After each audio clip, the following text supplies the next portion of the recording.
اکثر یہ بات کرتے ہیں کہ چائنا بہت ترقی یافتہ ملک ہے اور پاکستان اس سے بہت پیچھے ہے، مگر اس کی سب سے بڑی وجہ آج میں آپ کو یہ بتاؤں گا جو آپ کو بہت کم لوگ بتائیں گے، اور وہ یہ ہے کہ وہ کسی بھی مذہب کو فالو نہیں کرتے۔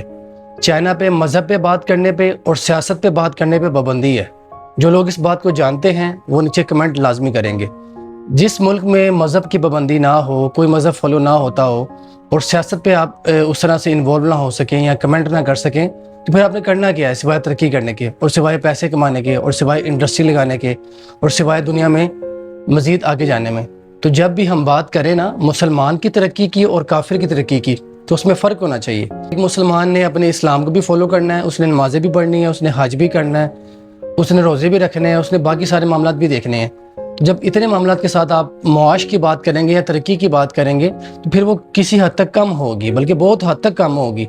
ہمیشہ اس چیز کو لازمی مد نظر رکھا کریں کہ صرف پیسہ ہی سب کچھ نہیں ہوتا اور ترقی ہی سب کچھ نہیں ہوتی۔ پاکستان اگر پیچھے ہے تو کئی چیزوں میں ان سے آگے بھی ہے۔ جزاک اللہ۔